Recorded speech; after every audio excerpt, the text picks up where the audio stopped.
ये साइका कहाँ है? कोई उसे तो बुला के लाए। अंजुम वो हमेशा किचन में खाती है, इसलिए कि उसे कोई बुलाता ही नहीं है। वो किसका नाम ले दिया आपने? रेहान, तुम तो सुधर जाओ। मेरी समझ में नहीं आता आखिर तुम उससे इतनी नफरत क्यों करते हो। ठीक कहती हैं अम्मी आप। भाई आप मेरे बेटे को क्यों डांट रही हैं?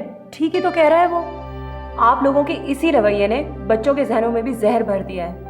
पुप्पो ऐसी कोई बात नहीं है, अब तो उसकी जुबान भी चलने लगी है। डर करके सुमेरा को कल जवाब दे रही थी। तो तुमने मुझे क्यों नहीं बताया? सीधा कर देना था मैंने उसे। हमने खुद ही डील कर लिया था, सोचा खामखा आपको परेशान क्यों करें। मैं लेकर आती हूँ साइका को। पुप्पो अगर आप उसको लेके आएंगी ना तो मैं कसम से खाना छोड़ दूंगा। जब तक मैं साइका को लेकर आऊं तुम अपना खाना खत्म ही कर लेना।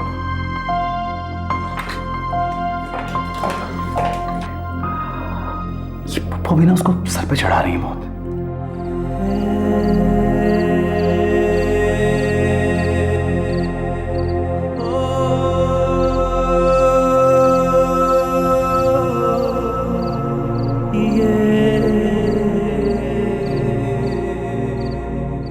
साइका, फूफो, आप?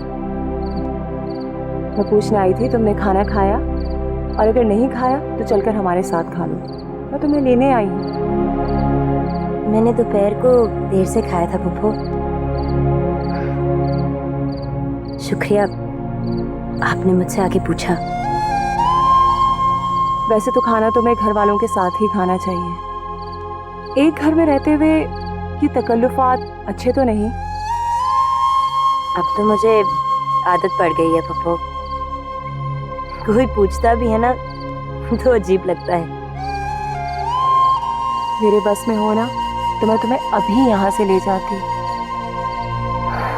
मगर मैं तो खुद मजबूर हूँ। जहाँ इतनी जिंदगी गुजर गई है, बाकी की भी गुजर जाएगी। आपने मुझसे आके पूछ लिया, यही मेरे लिए काफी है। अच्छा, आया कहाँ है? तुम्हारे कमरे में भी नहीं थी?